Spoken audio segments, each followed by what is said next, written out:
लेकिन अब वो जो करप्शन के चार्जेस हैं, वो चार्जेस खुलेंगे और इसमें कोई किसी भी प्रकार की दुहाई नहीं दी जा सकती है उनके पक्ष में।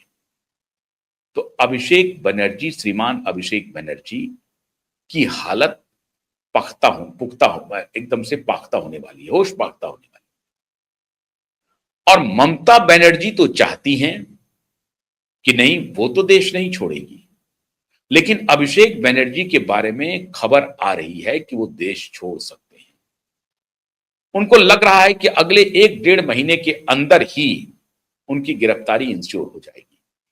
इन्फोर्समेंट डायरेक्टरेट अभी शिथिल है, सीबीआई अभी शिथिल है, लेकिन जिस तरह से चुनाव पूर्व सीआरपीएफ के जवानों ने पहले फेज के चुनाव के पहले 800 से 1000 लोगों को अरेस्ट किया या डिटेन किया, और दूसरे फेज के चुनाव से कुछ टेररिस्टों को, जो कट्टरपंथी टेररिस्ट हैं, उसमें संभवतः इस्लामिक टेररिस्ट का नाम लिया जा रहा है, उनकी गिरफ्तारी हुई है दूसरे फेज के चुनाव के पहले।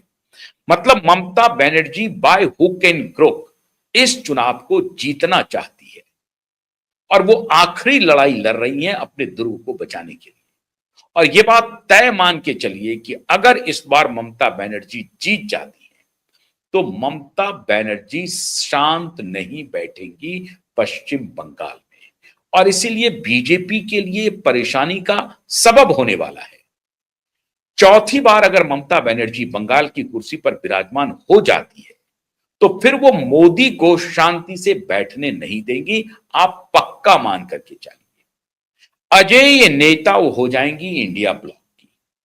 कांग्रेस पार्टी के बड़े बड़े नेता, जो कांग्रेस पार्टी के शुभचिंतक हैं, हालांकि गांधी परिवार के विरोधी हो गए हैं आजकल, राहुल गांधी के विरोधी हो गए हैं, जो G20 है, G23 नेताओं की जो चौकड़ी है, उसमें से एक है मणिशंकर अय्यर। मणिशंकर अय्यर तो खुलेआम कह रहे हैं कि इंडिया ब्लॉक का प्रतिनिधित्व अगर कोई करने लायक है तो ममता बनर्जी है। लेकिन ये उनका स्टॉक फॉल कर जाएगा 4 मई को, अगर ममता बनर्जी के पक्ष में रिजल्ट नहीं आता है तो फिर मणिशंकर अय्यर ये कहने लायक भी नहीं बचेंगे। लेकिन अगर खुदा ना खास्ता ममता बनर्जी खुद को रिपीट कर गई चौथी बार, तो आप मान के चलिए कि भारतीय जनता पार्टी के लिए भी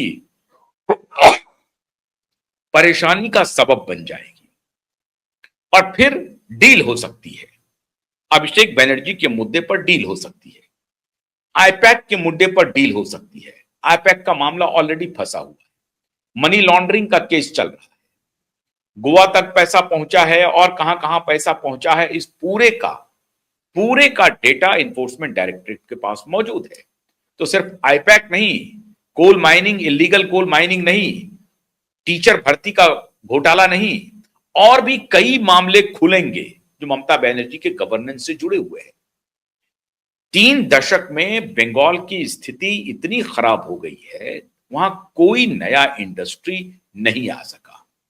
याद कीजिए नंदीग्राम के केस को, जब नंदीग्राम और सिंगूर, इन 2 जगहों पे टाटा ने अपना नैनो का प्लांट वहीं लगाया था, लेकिन सुश्री ममता बनर्जी के भारी विद्रोह से, उस वक्त वो अपोजिशन में थी, विद्रोह कर रही थी, भारी विद्रोह की वजह से टाटा को अपना प्लांट वहां से हटाना पड़ा और गुजरात में लगाना पड़ा, मतलब वहां से भागना पड़ा।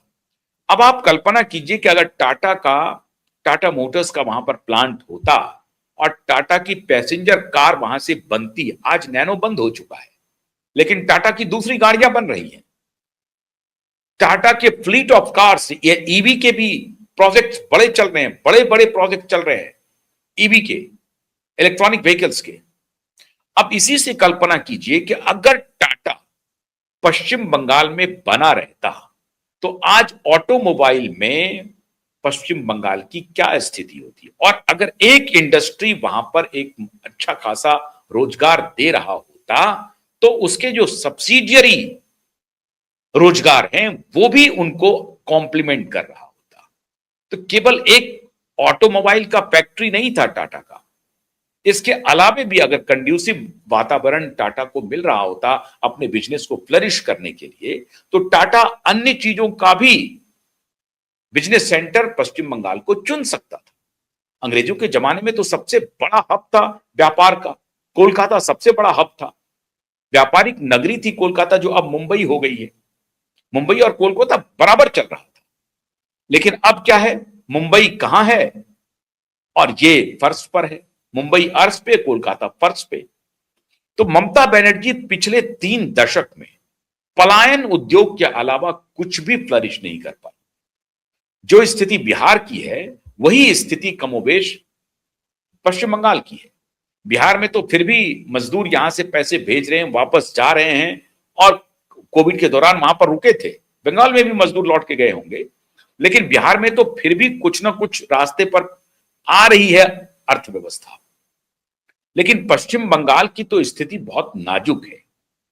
करप्शन एक तरफ है और दूसरा स्टेट और केंद्र के बीच में जो डिफरेंसेज है उसकी वजह से इकोनॉमिक गतिविधि पूरी तरह से बाधित है। और इसलिए भारतीय जनता पार्टी के नेता प्रचार करने में लगे हुए हैं कि डबल इंजन की जब सरकार आएगी तो पश्चिम बंगाल ग्रोथ की पटरी पर आगे बढ़ेगा। लेकिन उस ग्रोथ की पटरी पर आगे बढ़ाने में, नहीं बढ़ाने में जो सबसे बड़ी भूमिका है वो पश्चिम बंगाल के गवर्नेंस के करप्शन की है। करप्शन की तो भूमिका वैसे हर प्रदेश में है, कोई प्रदेश अछूता नहीं, चाहे वो भारतीय जनता पार्टी शासित प्रदेश क्यों ना हो, वहां भी बहुत भयंकर करप्शन है, भयंकर। आप इससे अछूता नहीं है कोई भी स्टेट और ना ही कोई पॉलिटिकल पार्टी। लेकिन ममता बनर्जी का स्टेट करप्शन का सिंबल बना हुआ है और उसमें उनके परिजन इन्वॉल्व है। अभिषेक बनर्जी का नाम है, जो उनकी एक प्रकार से लिगेसी को संभालने वाले नेता है, वारिस हैं, पॉलिटिकल वारिस हैं, उनके खानदान के भी वारिस हैं और पॉलिटिकल वारिस भी हैं। तो ये जो पॉलिटिकल वारिस के ऊपर अब कानूनी शिकंजा कसेगा, तो मान के चलिए कि 5 मई के बाद ममता बनर्जी के नियर और डियर विदेश की यात्रा कर सकते हैं, विदेश भ्रमण पर जा सकते हैं। Enforcement directorate Bharatiya Janata party की सरकार बनते ही एक्टिव होगी। और आपको मालूम है पॉलिटिकल पार्टियां क्या करती हैं, सजा नहीं होती है किसी को, परेशान करती है, उसको तोड़ देती है। तो ममता बनर्जी को तोड़ने की कोशिश करेगी बीजेपी, और इसके आधार भी हैं, हर पॉलिटिकल पार्टी करती है। तो ममता बनर्जी को भी तोड़ने का प्रयास करेगी बीजेपी 5 मई को, अगर अपेक्षित सफलता भारतीय जनता पार्टी को चुनाव में मिल जाती है तो, जिसकी संभावना अभी तत्काल दिखाई पड़ रही है ज्यादा।